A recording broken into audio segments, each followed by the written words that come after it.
Summer holidays vandachu, நம்ம GT Holidays vandachu. GT Holidays, South India's #1 travel brand. Meenakshi Faculty of Arts and Science for Women at KK Nagar, Chennai. BCom, BSc, BA, BBA, BCA and Viscom. Apply now. தமிழ்நாட்டில் Rajya Sabha சீட்டுக்கான race பயங்கர வேகத்தில் நடந்துட்டு இருக்கு. இதில் வைகோவுக்கு ஒரு பக்கம் seat இல்லை, கமலுக்கு இல்லைன்னு சொல்லிட்டு இருந்த நிலையில ரெண்டு பேருமே உள்ள இருக்காங்கப்பா, ட்விஸ்ட் வேற ஒன்று அப்படின்னு புதுசாக சில தகவல்கள்லாம் சொல்லப்படுது. அதனுடைய முழு பின்னணி எல்லாத்தையும் விரிவாக பார்த்துருவோம். அதே மாதிரி பாமகவில் நடந்த மோதல் முடிவுக்கு வந்திருக்கு. ஆளாளுக்கு ஒரு ஏரியாவை பிரித்து எடுத்துக்கிட்டாங்க. இனிமேல் பிரச்சனை வராது அப்படின்னு சொல்லப்படுது. அதனுடைய பின்னணியும் பல அதிர்ச்சிகர திருப்பங்கள் உள்ள இருக்கு. அது குறித்தும் விரிவாக பேசிடுவோம். Welcome to sensation.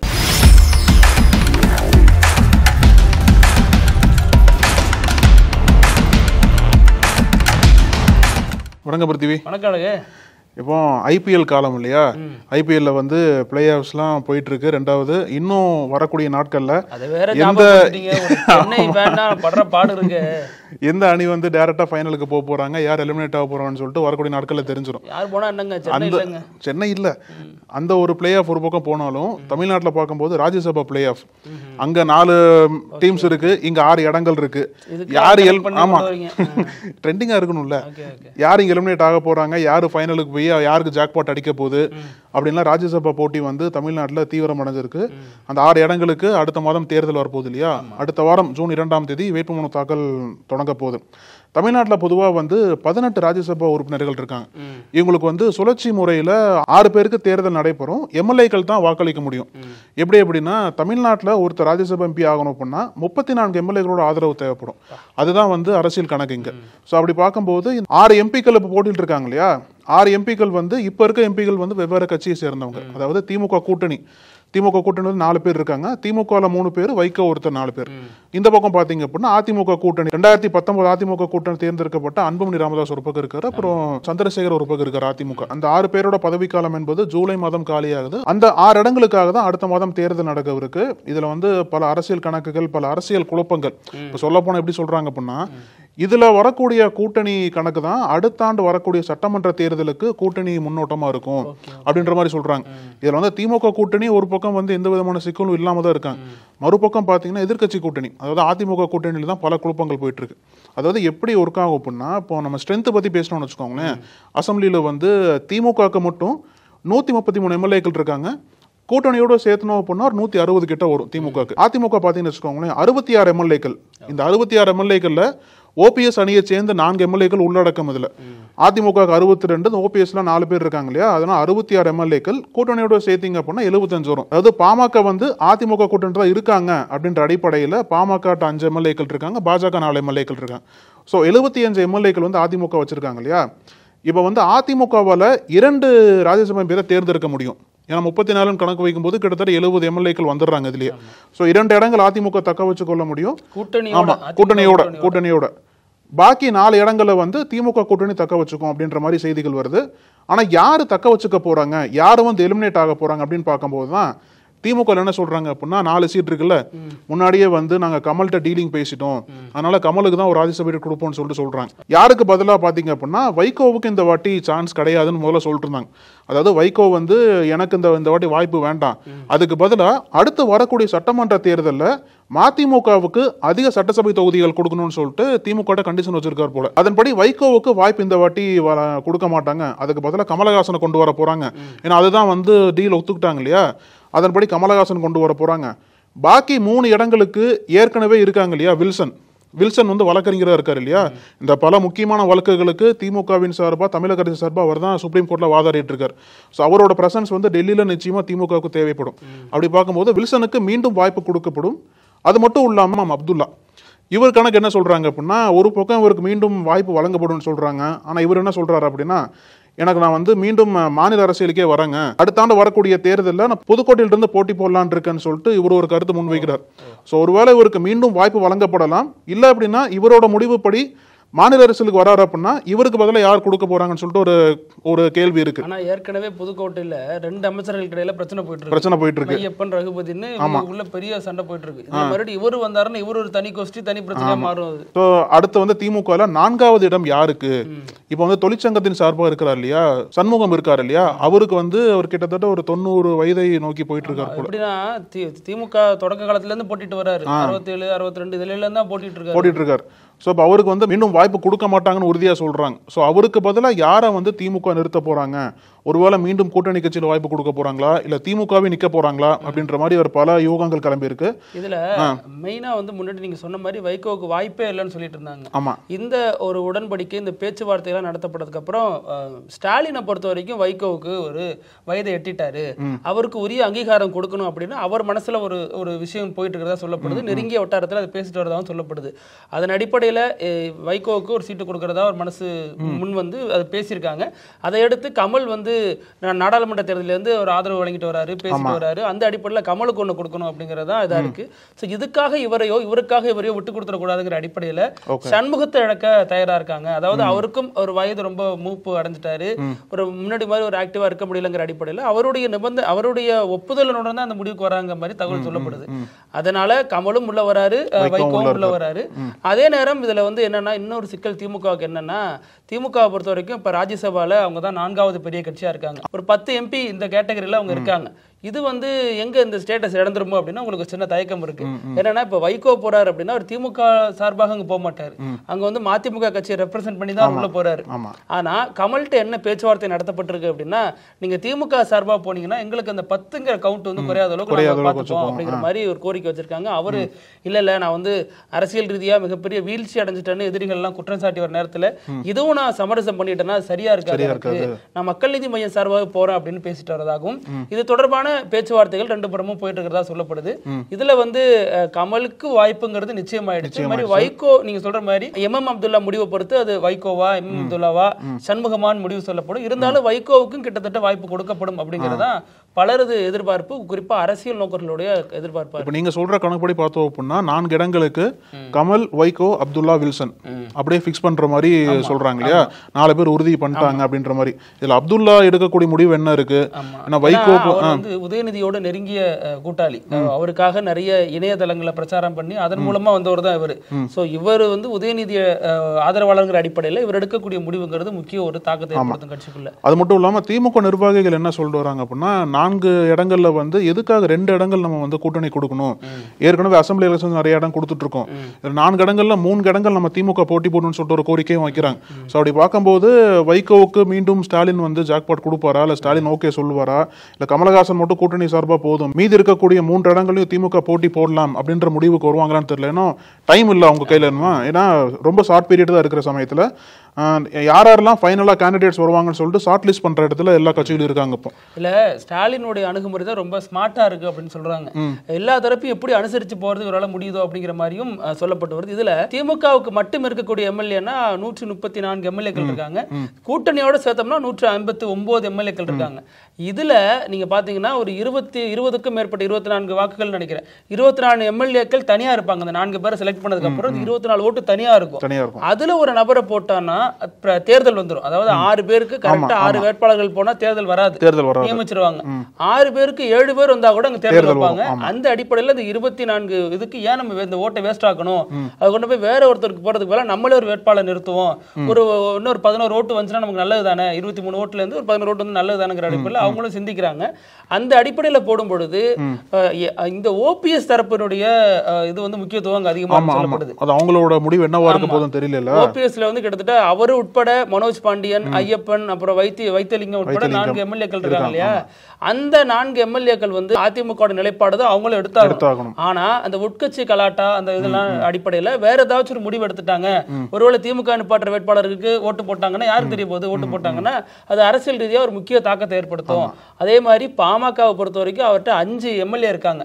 அவர் வந்து இன்னொருத்தவங்களுக்கு போய் வெறுமனே ஓட்டு போட்ட மாட்டாரு. அன்புமணி பொறுத்த வரைக்கும் அவர் எம்பி ஆகணுங்கிறது அவருடைய இலக்கா இருக்க முடியும். அதன் அடிப்படையில அதிமுகவுக்கு நான் வரேன் அப்படின்னா கூட்டணி ரீதியாக ஒப்பந்தம் பண்ணிட்டா அதிமுகவினுடைய 2 சீட்ல 1 சீட்டை அதிமுக விட்டு கொடுக்கணும். அந்த ஒரு நெருக்கடிக்கு அதிமுக தள்ளப்படும். சோ அதனால இந்த விஷயத்தை பொறுத்த வரைக்கும் ஒரு மிகப்பெரிய இதான் பார்க்கப்படுது. அன்புமணியினுடைய பாமகவினுடைய அந்த 5 எம்எல்ஏக்கள் யாருக்கு ஓட்டு போடுவாங்கிறது ஒரு பெரிய எதிர்பார்ப்பை கிளப்பி இருக்கு. இப்போ ஜூன் 2ஆம் தேதி கமலஹாசன் வேட்புமனு தாக்கல் பண்ண போறதா உறுதியா சொல்றாங்க. தகவல் வந்து கன்ஃபார்மா அவர் வந்து வேட்புமனு தாக்கல் பண்ணுவாருன்னு சொல்றாங்க. இப்போ இன்னொரு பக்கம் நீங்க சொன்னது போல எதிர்க்கட்சி கூட்டணி பார்த்தோம்னு வச்சுக்கோங்களேன், அதிமுக அப்புறம் வந்து பாஜக அப்புறம் பாமக இருக்காங்க இல்லையா, இதுல வந்து இப்போதைக்கு அதிமுகவோட அபிஷியலா கூட்டணி யார் அப்படின்னா தேமுதிக தான். தேமுதிக வந்து என்ன சொன்னாங்க, 2024 தேர்தல் லோக்சபா தேர்தல் வரும்போதே எங்களுக்கு வந்து 5 லோக்சபா இடங்களும் ஒரு ராஜ்யசபா இடங்கள் சொல்லிட்டு தான் கொடுத்த மாதிரி தான் டீல் பேசினாங்க. எடப்பாடி இல்லைன்ட்டாரு. ஆனா பிரேமலதா வந்து தொடர்ந்து ஸ்ட்ராங்கா நிக்கிறாங்க, இல்லங்க டீல் அப்படிதான் பேசணும், எங்களுக்கு வந்து இந்த வாட்டி நிச்சயமா அதிமுக ஒரு ராஜ்யசபா சீட்டை எங்களுக்கு கொடுத்தாங்கன்னு சொல்லிட்டு அவங்க ஸ்ட்ராங்கா நிக்கிறாங்க. அதிமுகவுக்கு 2 எம்பிக்கள் தான் கிடைப்பாங்க. அப்படி இருக்கிற சமயத்துல இந்த பக்கம் பாமக நிக்கிறாங்க. அதாவது அதிமுகவுக்கு அபிஷியலா தேமுதிக தான் கூட்டணி, பாமக வந்து கூட்டணிக்கு வரும்னு சொல்லிட்டு அங்கீகரிக்கல அதிமுக. ஆனா இன்னும் ஏத்துக்கல. நான் இந்த ஒரு விரிசல் காரணமா சொல்றாங்க, அப்ப புதுசா அறிவிப்போம்னு சொல்றாங்க. ஆனா இப்போ இந்த கணக்கு எப்படி வருது அப்படின்னா, பாமகவோட பாஜக கூட்டணியில் இருக்காங்க. ஆனா சீட்டு கொடுக்கணும் அப்படின்னா தேமுதிகவையும் தாண்டி, அதாவது கூட்டணி கட்சியான தேமுதிகவையும் தாண்டி அதிமுக பாமகவுக்கு சீட் கொடுப்பாங்களா, பாஜகவோட கூட்டணி வச்சிருக்கோம் அப்படின்ற அடிப்படையிலேயே வந்து பாமகவுக்கு சீட் கொடுப்பாங்களா அதிமுக அப்படின்ற கேள்வி எழுந்திருக்கு. பாமகவுக்கு ஏன்னா அதிமுக இன்னும் அபிஷியலா சொல்லல பாமக எங்க கூட்டணி வாங்கன்னு சொல்லிட்டு அபிஷியலா பேச்சுவார்த்தை எதுவும் பண்ணல இன்னும். அந்த மாதிரி இருக்கிற சமயத்துல பாமகவுக்கு அதிமுக ஆதரவு கொடுப்பாங்களான்ற ஒரு கேள்வி எழுந்திருக்கு. இங்க அதிமுக என்ன பேசப்படுது அப்படின்னா, இந்த 2 இடங்களையும் அதிமுகவே போட்டி போட்டு ஜெயிச்சிடலாம், இனி அடுத்த ஆண்டு வரக்கூடிய சட்டமன்ற தேர்தலில் கூட்டணி கட்சிகளுக்கு இடங்கள் அதிகமாக கொடுத்துடலாம், எதுக்காக கூட்டணி கட்சிக்கு ஒதுக்கணும்னு சொல்லிட்டு அங்க இருக்கக்கூடிய மூத்த நிறுவனம் சொல்லிட்டு வராங்க. ஏன்னா நம்ம நேற்றுக்கு பேசினது போலயே ஜெயக்குமார், செம்மலை போன்ற தலைவர்கள்லாம் அவங்களுக்கும் எம்பி ஆகணும்னு ஆசை இருக்கு இல்லையா, அதனால வந்து 2 இடங்களையும் அதிமுக தான் போட்டி போடணும்னு சொல்றாங்க. இதுல இன்னொரு முக்கியமான ட்விஸ்ட் என்னவா இருக்கும் அப்படின்னா, இதுல பாஜக என்ன ரோல் பிளே பண்ண போறாங்க. நேற்றுக்கு நயினா நாகேந்திரன் என்ன சொன்னார் அப்படின்னா, நாங்க வந்து அதிமுக சப்போர்ட் பண்றோம்னு சொல்றாரு. அதே டைம்ல பாஜக அதிமுக இடத்துல ஒரு சீட் கேட்பாங்களான்னு சொல்றதுக்கு அவர் மறுப்பு தெரிவிக்கல. அது குறித்து பாஜக தலைமை தான் முடிவெடுக்கணும்னு சொல்றாரு இல்லையா. அப்ப வந்து பாஜகவும் அதிமுக இடத்துல ஒரு சீட் கேட்க போறாங்களா, 2 சீட்கள் அதிமுக இருக்கு, அதிமுக கன்ஃபார்மா ஜெயிக்கும், அப்ப ஒரு சீட்டை வந்து எதுக்கு எங்களுக்கு கொடுக்க கூடாதுன்னு சொல்லிட்டு பாஜக கேட்க போறாங்களா அப்படின்ற ஒரு கேள்வி எழுந்திருக்கு. மியூசிக்கல் சேர் மாதிரி 2 சேர் வச்சுட்டு 20 பேர் ஓடிட்டு இருந்தா என்னதான் முடிவெடுக்க. எதுக்காக இந்த ஒரு கேள்வி வருது அப்படின்னா, தமிழக வரலாற்றிலேயே இதுவரைக்கும் பாஜகவுக்கு ராஜ்யசபால இருந்து ஒரு எம்பி கூட கிடைச்சதே கிடையாது. ஆமா, அதாவது லோக்சபால இருந்து கூட போயிருக்காங்க.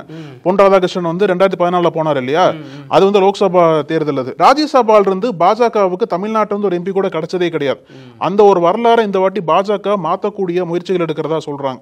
அதுக்காக தான் அதிமுக இடத்துல பாஜகவும் ஒரு சீட் கேட்பாங்க, பாஜக மட்டும்தான் சீட் கேட்பாங்க. ஒருவேளை பாஜக சீட் கொடுத்துட்டாங்க அப்படின்னா பாமகவும் சீட் கொடுக்க முடியாது, தேமுதிக சீட் கொடுக்க முடியாது. ஏன்னா அப்படி இருக்கிற சமயத்தில் அதிமுக பாஜக கூட்டணி அப்படின்ற சமயத்தில் தான் பாஜகவும் ஒரு சீட் கேட்க வாய்ப்பு அதிகமாக இருக்கு. அதன் மூலியமா இந்த வரலாற்றை வந்து மாற்றி எழுத பாஜக முயற்சி பண்றாங்க.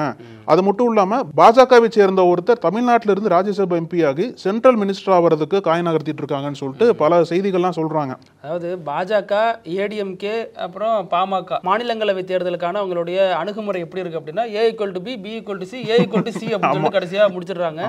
என்னவாகுங்கிறத தேர்தல் பல குழப்பங்கள் அந்த கூட்டணிக்குள்ள இருக்கு. ஆமா, வேட்புமனு தாக்கல் பண்றப்ப தெரிஞ்சிடும் யார் யார் என்னங்கிறது. இன்னும் நாளைக்கே கூட தெரிய வாய்ப்பு அதிகம்னு சொல்லப்படுது. நாளைக்கு தான் ராமதாஸ் வந்து ஒரு விளக்கம் கொடுக்கறதா முன்னாடி அறிவிச்சிருக்காரு இல்லையா. அந்த விளக்கம் எது குறித்து இருக்கும், அன்புமணிக்கும் ராமதாஸுக்கும் ஒரு பெரிய பனிப்போர் போயிட்டு இருக்குல்ல, அந்த பனிப்போர் வந்து முடிவுக்கு வந்ததா சொல்றாங்க. அதாவது ராமதாஸோட பேரன் இருக்கார்ல முகுந்தன், அவருக்கு ஒரு பதவி கொடுக்க போறதாவும், மருமகள் சௌமியா அன்புமணிக்கு ஒரு பதவி கொடுக்க போறதாவும் கட்சிக்குள்ள பேசிட்டாங்க. அது குறித்து தான் ராமதாஸ் வந்து நாளைக்கு விளக்கம் கொடுக்க போறாரு அப்படின்ற ஒரு செய்தியும் வந்திருக்கு. இது தந்தை மகன் பிரச்சனைங்கிறது ரொம்ப நாளாவே போயிட்டு இருக்கு இல்லையா. அந்த சிறப்பு மாநாட்டுல சிறப்பு கூட்டத்தில் நடந்த பிரச்சனை அடுத்தடுத்து வெடிக்க ஆரம்பிச்சு. அடுத்து அன்புமணி என்ன சொன்னார் அப்படின்னா, மன உளைச்சல்லே எனக்கு அதிகமா இருக்கு, எனக்கு என்ன தப்பு பண்ணேன்னு சொல்லிட்டு பல கேள்விகளை கேட்டிருந்தாரு. இந்த பிரச்சனை எல்லாம் எங்க இருந்து தொடங்குது அப்படின்னா 2024 நாடாளுமன்ற தேர்தல்.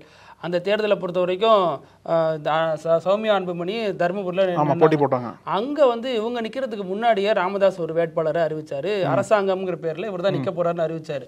உடனடியா அன்புமணி பெரிய ஒரு அதுல தலையீடு பண்ணி அதனுடைய நீட்சியா அடுத்து ஒரு நாள்லயே சௌமியா அன்புமணி வேட்பாளராக அறிவிக்கப்பட்டாங்க. அதற்கடுத்து ஒட்டுமொத்த பாமக நிர்வாகிகளும் அந்த ஏரியாவை சுற்றியே சுழன்று பிரச்சாரம் பண்ணாங்க. அதனுடைய ரிசல்ட்டா தேர்தல் வாக்குப்பதிவு எண்ணிக்கை நாள் அன்னைக்கு ரொம்ப பெரிய டஃப் கொடுத்தாங்க சௌமியா அன்புமணி.